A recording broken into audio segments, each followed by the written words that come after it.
Now, on the recommendations, I find a bit interesting. Of course, because I'm a young person, I'll go with the age requirement. I think it's a bold recommendation, but I agree with Justice Abdullahi that the committee should have reduced the presidential age limit to 21 to allow every young person who believes in himself, who believes he has the needed competence, the needed vision, the needed leadership skills to lead this country, the opportunity to contest. At the end of the day, the decision lies with the majority of Ghanaians. Yeah, that's right. In fact, the decision lies with the people which this constitution was made for. The constitution was made for the people. The constitution belongs to the people. Let's allow the people to elect their leader. That's the whole point. And I agree with Justice Abdullahi that the whole point. We have tried. I need some education on this. Is it late for us to factor this in? What? Yeah, 21. It's not at all. It's not late. It's not at all. No, but it is not. Because they actually remain proposals. So yes. there's 6 months Yes. period. For We've not even started No, yet. no, yeah, it is not coming. Yeah. That was I read. Because I find his, and of course you started it. Well, it doesn't matter. I mean, arguments a bit interesting. 21. Yeah. Okay. Because by which time, to all intents and purposes, you have been done with university. you see, you need not to. You don't need to be. It's not a requirement to to complete university to be president. Yeah, Yeah, it's not a requirement. That's true. In fact, Even if you are an SS, if- You don't even need education, as a matter of fact. Absolutely. It's not. It's not in the constitution. Education is not a We requirement. have very liberal views on this matter because I'm sure we can realistically assess the fact that the average 21 Ghanaian would not have the requisite experience and skills to But that's run why I the keep country. asking the question. The difference, there's a fundamental difference. That's why he's saying that. You No, but more, I can tell you, John Ajin grant that permission. John Ajin Kufuor was Deputy Minister of Foreign Affairs Yes. in his late 20s. You have Samuel Okujeto Black. Right. There are many examples of people. Ablakwa was in fact, it was in his 30s. No, Yes, no. exactly. When he was made When the member of first Parliament. minister. No, Was he even in his that. 30s? No, No, his 20s. no. What his late 20s? Oh. This is some 2011. sorry. The point I'm making is early 30s. the point is that That is my we classmate. have seen So- Yeah, early 30s. Yes. we have seen a number of people between the age of 30 and 40 Oh, you went to make present? great strides in Ghanaian politics. Lagos. Okay, sure. Make great strides in Ghanaian politics. They're, Okay. Well, I was there too, but I left the tour a year before. That's fine. There are many examples of this. So we know that between the ages of 30 to 40, there's a lot of potential there, and we know there are a number of people who could rise to the highest occasion if given the opportunity. We can't, with the same confidence, say the same for 21-year-olds. But I understand that making a legal argument, not just being liberal, but if we're opening a Pandora's box, we might as well open it fully, right? So then we're arguing from a point of view of your mental capacity, your age, or what makes you legal. But I don't think that the discussion we're having here is should be I think, watered down to that Vincent, in point. your attempt to support this argument, you are rather taken away from it. Because to say, How so? to make arguments about mental capacity suggests to me that a 21-year-old doesn't Lacks have the requisite mental capacity. I stand corrected. I know. I think that we the young people will not be happy with you. It's a completely flawed argument. As a matter Yeah. of fact, To think that young people do not have the 21-year-olds, requirement. most 21-year-olds are relatively smarter. Absolutely. Relatively smarter Absolutely. than everybody you know.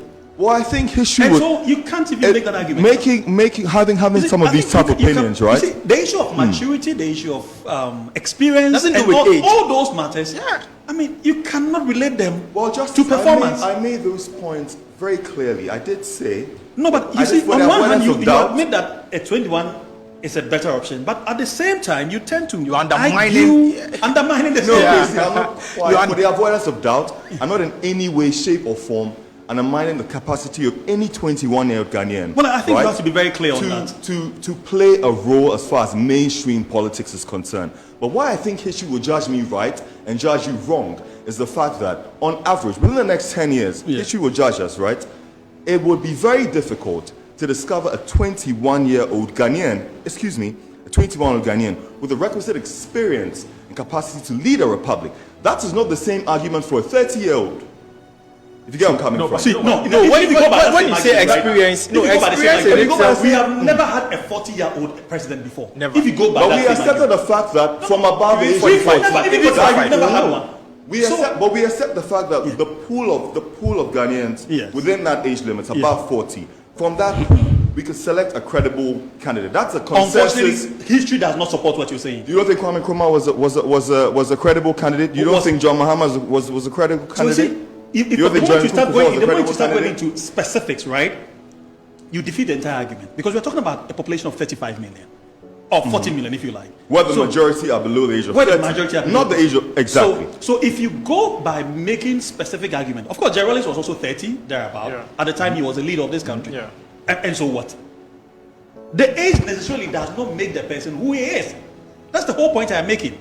And so if you are opening the door for 21-year-olds to take the mantle, when you admit that they indeed form the majority of the population, why do you want to completely sideline the majority of the population? This was your argument earlier. Well, I think in the grand scheme of politics, for the purpose of convenience. In the grand scheme of politics, just the way it is now, you still How have... does experience and maturity the entire play a demographic... role in the person becoming a good leader? Well, I think experience does matter. Having real-life experience does matter as far as leading a country is concerned. And he asked a very tangible question, in fact, a very valid question some time back. That if you have never been a president, don't criticize a president because you have no idea what goes on in there, right? Now, does that argument, is it so valid? Well, just I think we need to come back to the basis. We need to come back to the basis. Now, this is what the Ghanaian people are going to decide based on. I think it was my time. Yeah. I think you've taken enough of my time. So. It is very important that we acknowledge the reality on the ground. He doesn't trust it. The Gray is speaking. The Gray is speaking. He's not convinced they're ready. What do you got here? So I think that there are a lot of young people who have what it takes to lead a nation. A lot of them. All what they need is probably the necessary team to run the affairs of this country. And if you become a president, the presidency is not a one-man show. You have your Council of State, you have your cabinet, you have your, President Mahama during his first coming had his 3 wise men. You have the whole team behind you, ensuring you do the right thing, ensuring you do not fail. And so if you're a 21-year-old and you have the necessary team, you have the right people, ensuring that you make the right decisions, you have the right people at your cabinet, the right people at your Council of State, your right people as your team members, I do not think that you would fail. But again, the decision rests with the Ghanaian people. It is for the Ghanaian people to determine whether or not the 21-year-old has the necessary capacity to lead this country. And so I think that by virtue of the fact that the 21-year-old can be a member of parliament, can be a minister of state, and in fact can be a speaker of parliament, that 21-year-old should also have the capacity to... Member. Absolutely. Member of cabinet. Absolutely. Remember, by virtue of your current constitution, if the person can be your foreign minister or defense minister, literally he determines whether your country subsists or dies. Yeah. Even a finance minister. That's even worse. Yeah. And so I think that the young people must be given an opportunity. I appreciate why. Edgar, as forward looking as Edgar is in complete disagreement with this. Not necessarily the case.